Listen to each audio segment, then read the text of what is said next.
ሰላም እንደምን ቆያችሁ ዲያንከር ዜና ቤተሰቦች ሰላም ፍቅር ጤና ባላችሁበት ድረስ ያለን የሰዓቱን ዜና ይዘን ቀርበናል። ትላንት የተሰማው የአማራ ፋኖና የክልሉ መንግስት የሰላም ስምምነት ጉዳይ ብዙዎችን እያነጋገረ ነው። ካፒታን ማስረሻ ሰጤና የአማራ ክልል ተወካዮች ያደረጉት ስምምነት በአፍሪካ ህብረትና በምስራቅ አፍሪካ ኢጋድ ስምምነት ድርድር እንደተካሄደ ተነግሯል።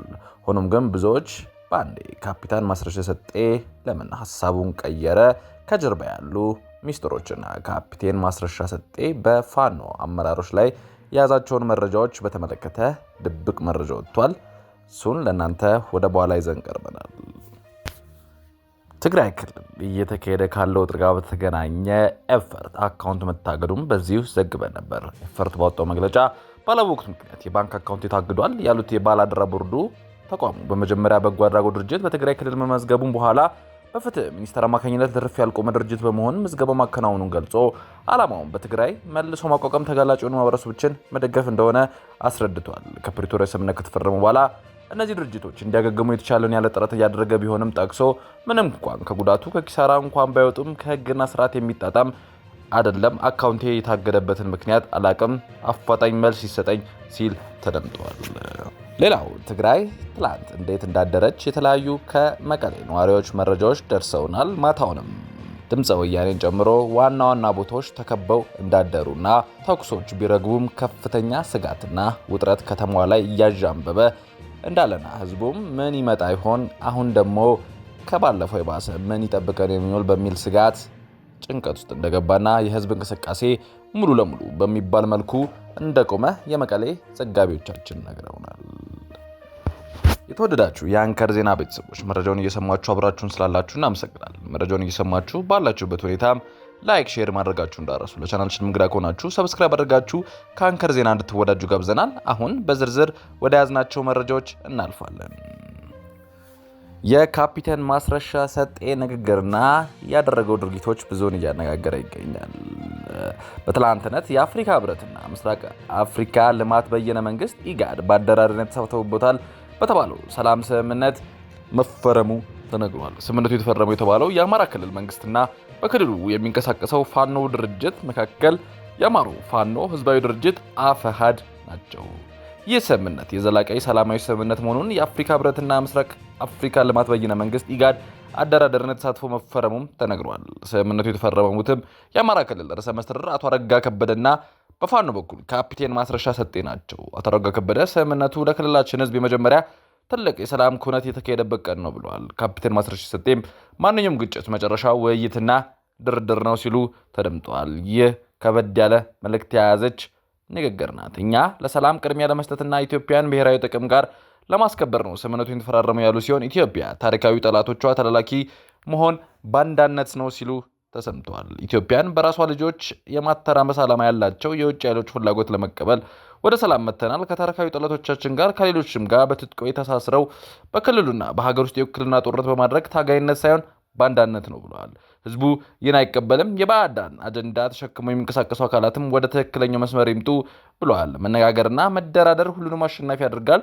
በግጭት የሚመለስ አንድም ጥያቄ የለም። ሌሎች ኃይሎች የእኛን ትክክል ፈለግ መከተል ሰላም ማምጣት አለባቸው ሲሉም ተናግሯል። የአፍሪካ ህብረት ኮሚሽን ምክትል ሊቀመንበር አምባሳደር ሰሊማ ማሊዳ እንዳሉትም ስምምነቱ የሀገሪቱ ቀጣይ መዳረሻ የሚያቀና ነው ሲሉ ገልጸዋል። እስካሁን ስለ ስምምነቱ ነጥቦች በዝርዝር የተባለ ነገሮች ባይኖርም ከቀናት በፊት የአማራ ፋኖ ህዝባዊ ድርጅት አመራር የሆኑት ካፒቴን ማስረሻ ሰጤ ሌላ አንድ አመራር ከተወሰኑ አባሎቻቸው ጋር ለመንግስት እጃቸውን መስጠታቸው በማህበራዊ ሚዲያ ሲዘገብ መስማታችን ይታወቃል። ስምምነቱን ተከትሎ የድርጅቱ አመራር እንደሆኑ የሚታወቁትና በስፋት ስማቸው የሚነሳው አቶ እስክንድር ነጋ ለድርጅቱ ቅርበት ላላቸው ሚዲያዎች በአማራ ክልልና በአፋር መካከል የተባለው ስምምነት ፍጹም ውሸት፣ በሬ ወለደ ሲል አጣጥለውታል። የሰላም ስምምነቱ ፈረሙ የተባሉት ካፒቴን ማስረሻ ሰጤ ከድርጅቱ አባልነት የታገዱና ገለል የተደረጉ ናቸው።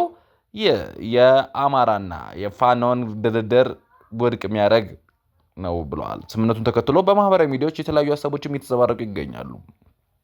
ገሚሱ አስተያየት ሰጪ ካፒቴን ማስረሻ ሰጤ ቀድሞም ስም ያላቸው በተለየ ወቅት ሲወደሱ የቆየ ፋኖ አመራር መሆናቸው በመመልከት የሰላም አማራጭ መከተላቸው ለሌሎች የድርድር ለሚፈልጉ በር የሚከፍት ለወጣቶችም ለክልሉም እረፍት ነው ብለዋል። ሌሎች ደግሞ የወጣው ዜና የተጋነነ ፕሮፓጋንዳ መሆኑን እውነትም ሰላም እንዲበጣ ካስፈለገ ከታገዱና እንዲገለሉ ከተደረጉ ምንም የሚመሩት ኃይል ከሌላ አባላት ጋር ሳይሆን ከሌሎች ዋነኛ አመራሮች ጋር መደራደር እንደሚያስፈልግና አንዱ ለግለሰብ እንደ ድርጅት ተቆጥሮ የሚሰራ ፕሮፓጋንዳ ለክልሉ ሰላማዊ መፍትሄ የማያመጣ ነው ሲሉ ተሰምቷል። የአማራ ክልል በሰላም እጦት እየታመሰ ዓመታት ያለፉ ሲሆን በርካቶች ህይወታቸው አልፏል። በሚሊዮኖች የሚቆጠሩ ተማሪዎች ከትምህርት ገበታ ላይ ርቀዋል። የክልሉ ኢኮኖሚ ተዳክሟል። ክልሉ ውስጥ የጦርነት ከመታመሱ በፊት የሰሜን ጦርነት ወቅት የጦር አድማ መሆኑ ህዝቡ ዋጋ መክፈሉ ይታወሳል።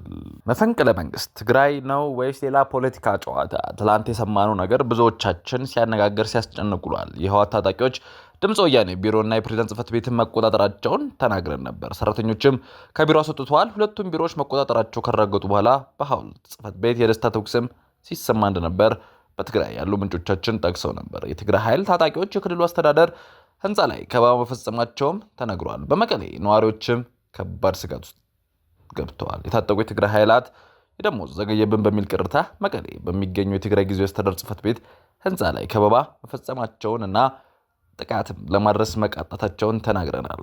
በዋነኝነት ኃይል አርሚ 31 የተባለው ክፍል ከ70 በላይ የሚሆኑ አባላት ረቡዕ ህዳር 24 ቀን 2017 አጉራር አንደርታ በተባለ ቦታ ተነስተው ሐሙስ አስተዳደሩ ህንፃ ቢሮ ነው ከበባ የፈጸሙት።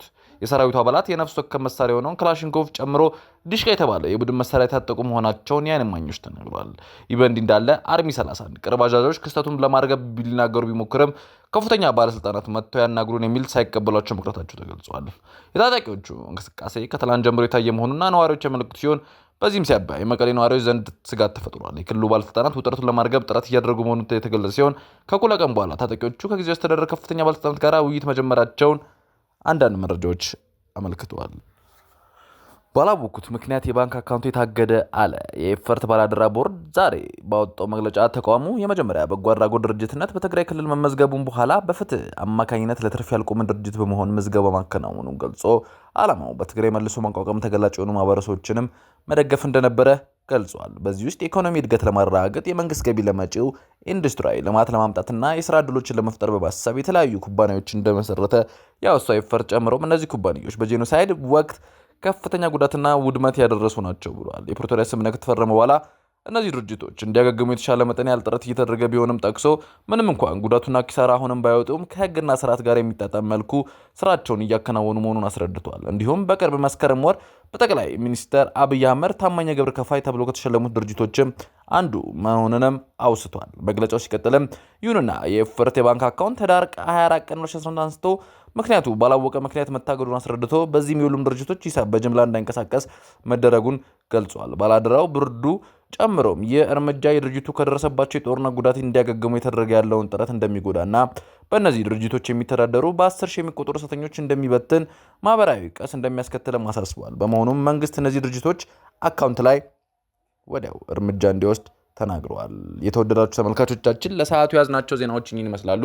የዩቲዩብ ገጻችንን ሰብስክራይብ፣ ሼር፣ ላይክ በማድረግ አጋርነታችሁን አሳዩን። ሰናይ ጊዜ